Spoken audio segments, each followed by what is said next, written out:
Good morning. It is time for today's AM Minnesota program. And yes, we are going to be talking turkey today. It's become a tradition that close to Thanksgiving, I always like to have on the air Steve Olson, who's the executive director of the Minnesota Turkey Growers. After all, Steve, coming up tomorrow, it's National Turkey Day, right?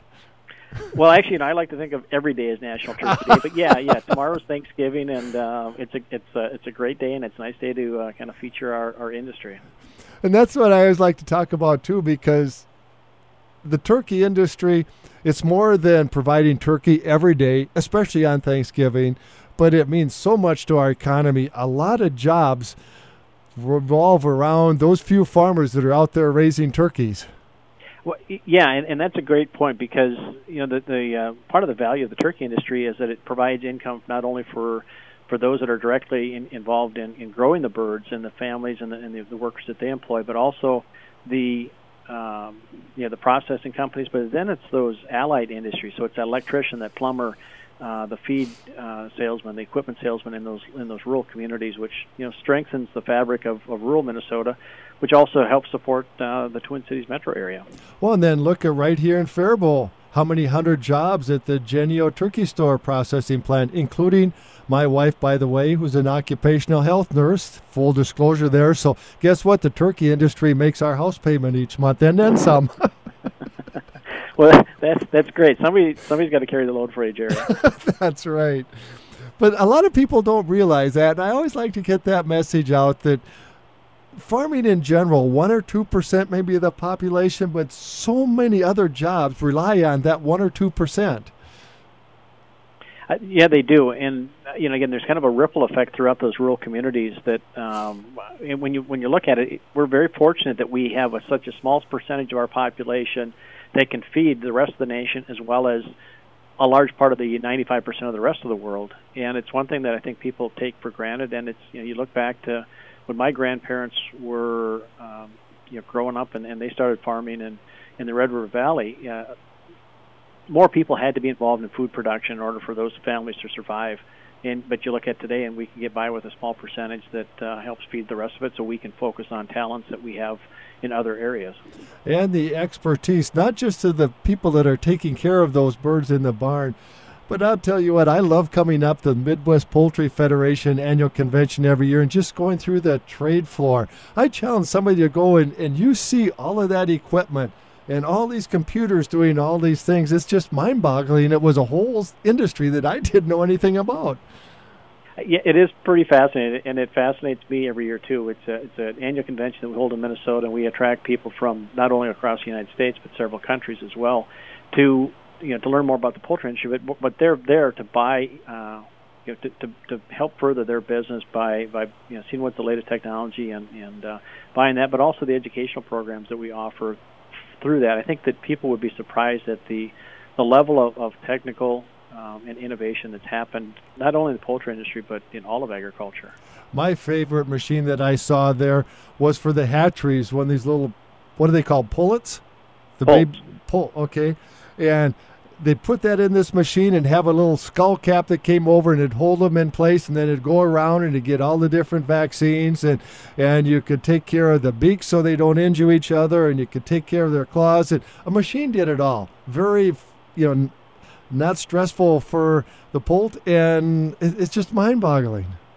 Yeah, the other neat part of that story is that was invented in Minnesota. It's a company called Novatech, and they invented this technology because, as you mentioned, one of the things that we need to do in caring for animals is we need to trim their toenails, but also trim the end of their beak, because those are very sharp, and they, if they start fighting, a bird gets an open wound, and the rest of the birds will go after that bird until basically it's dead. And so by trimming those, we prevent those the toenails and the beak from growing.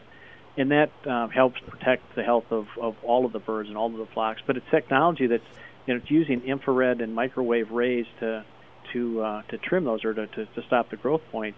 But again, it was something that was invented in Minnesota, in the last 15 years, and it's actually a technology that's used nationwide, not only in baby turkeys, which, like you said, are called poults, but also in the chicken industry, both the egg layers and the broiler chickens. Thanksgiving is coming up tomorrow, and we're talking turkeys on today's AM Minnesota program. My guest is Steve Olson, Executive Director of the Minnesota Turkey Growers Association. Steve, we may better pick it up to go over your usual recommendations on how big a turkey we need, for how many people we're coming, and how to get that bird ready for the Thanksgiving feast. Sure. And first of all, if there are listeners out there that don't know that tomorrow's Thanksgiving, then that's probably an indication they're working too hard and need to take a couple of days off and enjoy it. But yeah, it's an exciting time of year for us, but it's also exciting for consumers because this is a great time for friends, family, and neighbors to get together and kind of take a step back and reflect. And turkey is a big part of that meal and big part of that celebration. And so we've got some tips on how to make sure that turkey is done right and that helps to make that celebration more enjoyable and versus a bad experience if it's not cooked right. So first of all, if they're cooking for Thanksgiving tomorrow, the bird should be thawed already or well on its way to being thawed. What we recommend is thawing it in the refrigerator is the ideal way to thaw a bird, and for every 5 pounds to allow 24 hours of thawing for that bird. But if it's not quite done yet, there's another way to kind of accelerate that, and that's by dipping the bird into cold water and then changing the water every 30 minutes, and that will help thaw it a little bit quicker. We don't recommend thawing a bird on the countertop just because there's the room temperature can allow bacteria to start growing, and so it's a lot safer to do it either in the refrigerator or submerging it in cold water and then again changing that water every 30 minutes to allow it to thaw faster. And you shouldn't put that turkey partially frozen yet in the oven, right? Right. It's you can still cook it that way, but it's best to have it thawed completely, and then make sure that you take the the giblets and things that are inside that bird. Make sure you take that packet out. That'll help it cook better as well, because part of the cooking temperature is based on making sure that there's air inside that bird that can help heat it from the inside. And then almost all whole birds will now have a meat thermometer in it, a pop-up thermometer that helps to know when it's done. But the other thing we recommend strongly is using a meat thermometer and making sure that bird is up to 165 degrees. Will make sure that it's cooked properly. And then use a baster to marinate it to help keep it moist. You know what I call those pop-up things that say it's done? A jerry-proof. Once you take, I could call it a Steve-proof too, because I rely on that as well. Once a turkey is done and you've carved it, or should you leave it sit for a while before you carve it? Yeah, leave it sit for about 20 minutes or so, because that kind of helps it. It's kind of a resting period, is what we call it. But that helps, just kind of let it finish cooking, and then it cools it down, because you start carving it when it's come right out of the oven. It's pretty hot, and I don't care if you're wearing gloves or not. It still gets pretty hot for the hand. So let it rest for about 20 minutes or so, and then start carving it. And for tips on all of these things, you can go to our website, minnesotaturkey.com, for information on carving, cooking, as well as recipe ideas. And also recommendations on, we're having 30 people. How many turkeys do I need? What we recommend is 1 to 1 1/4 pounds per person, and that makes sure that way you'll be assured that you've got enough for the meal itself to serve everybody, but also to have a little bit of leftovers. My favorite for leftovers is homemade turkey vegetable soup. Oh. I love the soup, and actually I look forward to the leftovers too, because the cold turkey sandwich, the next day or a couple days later, is good. But yeah, there's a lot of things that we make hot dishes with that leftover turkey as well. So there's a lot of different things, and again, that's where the recipe ideas on our website help out, because there's maybe something somebody hasn't thought about. How long should you wait after the meal before you start carving the rest of the bird or putting it in the fridge, or how do you handle all that for the leftovers to make sure you have food safety in mind too? Yeah, great question. Within 2 hours of cooking, that's when you should put those leftovers in the containers. And we recommend that it be a one-level container, so you don't start stacking things on top of each other. Start stacking the meat on top of each other, and then you can either what we typically do in our family is put some of those leftovers in the refrigerator for Friday and over the weekend, but we also freeze some and then take it out, in a few weeks down the road. Before we move off the preparing the turkey, anything else we should mention, Steve, other than great idea, go to the Minnesota Turkey Growers website or the National Turkey Growers. You have a nice website there too, don't you?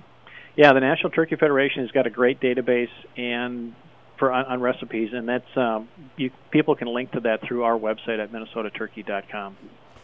Well, can we move on to bragging about Minnesota then? We're still #1 in turkey production, right? Yeah, kind of, I guess. It's one of those Minnesotan things. But it is kind of neat to be able to say that we're still #1 in turkey production. Each year we typically will produce about 46 million birds, and we've got about 450 farmers across the state. And so that goes from southeastern Minnesota down to the southwestern corner, all the way up to the Canadian border. This year we're going to be down in production probably closer to 40,000 and a half, something like that, or 40 million birds. So we're going to be a little bit less because of the influenza that hit earlier this year. Well, I'll tell you what, it was about last March when I was up at the Midwest Turkey Federation annual convention. We'd had 1 or 2 barns, and I wasn't really too concerned until about a week later when it just kept spreading. And there was a time, Steve, when I was wondering if there were going to be any turkeys available for Thanksgiving this year. And that's a common question I'm getting right now. I think that because people that were aware of the influenza that we had in Minnesota, but also, there's a few in other parts of the country. And this was the largest animal disease outbreak in the history of the United States. And, although we had, more turkeys up here, Iowa had more layers, and thankfully that didn't go too much beyond our 2 states. But the question I did get, and I still do get, are, what's the impact on the overall turkey supply, especially at Thanksgiving? First of all, we used to consume about half of the U.S. turkey production at Thanksgiving and Christmas. But today that's about 30%. So we have products that are convenient for people year-round. But when you look at the overall turkey population, there's a small percentage that was infected with this virus, and we had to depopulate because of this virus. And then when you look at the number of those birds, there was even a smaller percentage that's grown for the Thanksgiving market. And then another dynamic is that most of those farms were able to repopulate and grow a flock in order to capture that Thanksgiving market.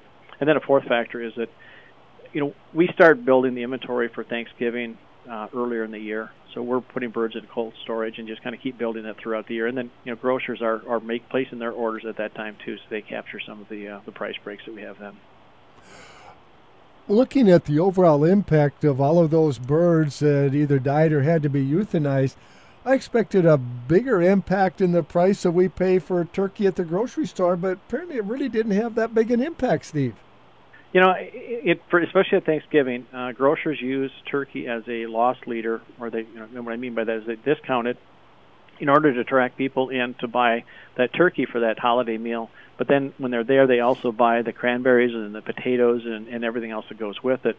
And so so consumers are still getting a good value. And I've heard anywhere from 59 to 99 cents is kind of what grocers are offering that the bird at right now. Which also I'd recommend that people buy an extra bird and put it in their freezer and then have it later in December or January. But yeah, so there so for Thanksgiving there should still be great price, good value out there. Other times of year the price is probably going to be a little bit higher just because the supply is a little bit tighter right now. When that avian influenza started to spread, my first fear, Steve, was that those that are opposed to animal agriculture and think that we should all be vegetarians would jump on board and try and get some misinformation out there to scare consumers and really take advantage of the opportunity. And that just didn't happen. And I'm thinking maybe part of that is because you and Laura at the office, you were available to talk to consumers. If somebody called in the media and wanted an interview, you had time to talk with them. Yeah, I mean, our approach to this was to, make sure that people understood what was going on. And so there was the poultry industry communicators worked together with the state, Board of Animal Health and the State Department of Agriculture Communications Group, as well as USDA, to make sure that we were able to provide information to consumers to let them know what was going on to help clear up any myths. And I think this was a situation where it was an unfortunate situation, and it just kind of kept rolling. We just kind of kept getting flock after flock after flock for a while, and you didn't know when it was going to end. But the nice thing was that we did know that this virus is not something that lasts when the weather gets warmer or with sunlight, and both of those were in our favor. And then also we knew that the wild bird population that was shedding this virus would eventually stop shedding it, because as it moved through their system, it just wouldn't be out there in the environment as much. Most of the stories that I saw always wrapped up with, and every story that I did, every interview I did with you or Kim Halverson, I'd always wrap it up with, this is a turkey production problem, this is a farmer's problem, it's not the consumer's problem in terms of any concern about food safety. And it was really nice that the media really put that in there to reassure consumers that it wasn't a health issue for them. Yeah, I think that was also key to help having consumers understand what this is and what it wasn't. And the credit to the state, because of the Minnesota Department of Health has been involved in these discussions all the way through, and going back several years since we've been in a planning process for something like this. The Department of Health has some veterinarians on staff, and so they are experts in dealing with diseases that can transfer from animals to humans. So they were part of that discussion. The Commissioner of Health was out on every news conference that was held by the state, reassuring people that this is not a food safety issue, nor was this a human health issue. And then to reiterate the human health piece of it is that the Department of Health would contact every employee that came in direct contact with an infected flock and monitor them for a period of time. And in no case, thankfully, did anybody get sick because of this virus. That was and that's a concern. That's why we react so quickly. We don't want this virus to change and become more of an issue than it is. That was part of my wife's job, because if a barn would break, she worked with the plant, some of the farms and some of the feed mills. And if a farm would break, then she had to contact the Minnesota Department of Health so that they knew who was exposed so they could follow them. So the coordination between the Minnesota Board of Animal Health and the Department of Agriculture, and basically I think it's safe to say they were overwhelmed as this started to spread. But then here's the plan. What do we do next? Calling in help from the USDA. In coordination, that's how I would summarize it too. I mean, it was a very coordinated response, and the reason that we were able to coordinate that response so well, and we in the big picture with all the state agencies and the federal agencies in industry, is that first of all, we've dealt with influenza for 40 plus years. I mean, Minnesota we have some influenza flocks or influenza positive flocks every year. But that's a low-path influenza, so that's a kind that it'll make birds sick, but it won't kill them. And it's kind of like when you and I get sick, we're down for a couple of days and then we're fine. But in this case, it was different, and we knew that there was a possibility of this coming just because of what was going on in Asia and Europe. And so for the last 10 years, we've had a plan in place to be able to respond to this. And then every other year, we would have exercises where we get all the major players in a room. So you get 50, 60, 70 people in a room, and we play out scenarios, kind of saying, all right, the call comes in with this kind of information. What's everybody going to do? And as industry and as agencies, we were able to say, here's what my role is in this. And then we would learn from each other. We developed the relationships. But we would also be able to say, all right, I'm going to need to change how we respond to this because that's not going to work, or we need to do something differently. And so playing through those scenarios had us better prepared to be able to deal with this. Plus, we had the relationships built up with all the players from industry and agencies. And knowing each other helps a lot in that situation versus you come into a situation and have to try to make some introductions. Well, sometimes we joke that governments are inefficient. Maybe in some things they are, and we like to poke fun at, what the government does sometimes. But this was a classic example where everything worked the way it was supposed to. Yeah, it did. Actually, it didn't always work the way it was supposed to, but that was part of that process, too, that we learned a lot. And when something wasn't working, or we would say, can we do something differently, we would have discussions. In some cases, we were able to make changes. In some cases, we weren't. And again, the we is, these are conversations that the state agencies and federal agencies and the industry were having as to how do we make this more responsive? Because ultimately, the goal is to protect the flock, the health of those other flocks that weren't infected, and then to prevent flocks from getting infected in the first place. And and so again, there was tweaking that happened as we went through this. We've had several discussions since then, and are changing plans for how we would deal with this in the future. And Minnesota's being looked at as a leader in this, but we're being looked at by other state agencies or states with their response agencies, but also industries in the other states, as to how we did this and what can they learn and hopefully prevent something similar from happening. And probably you might have other livestock agriculture industries looking at it too, like the pigs or the cattle, if they should happen to face something similar. Yeah, and that's a great point, because early on, it was probably in April, maybe early May, I was contacted by Dave Preisler, my counterpart with the Minnesota pork producers, and we all work together in coalitions at the state level. And so, Dave and I know each other very well, and he reached out and he said, hey, would you be interested in talking to a meeting of the State Pork Executives Association in June to kind of talk about what the experience was like, because they're looking at this from the same perspective. It's like, well, if they get hit with some kind of a disease, it's a foreign animal disease, it does not exist in Minnesota. How are they going to respond to it? What can they learn from the poultry industry? And likewise, we learned a lot from them, because some of the biosecurity practices that the pork industry has implemented over the last few years are biosecurity practices that the poultry industry is now implementing.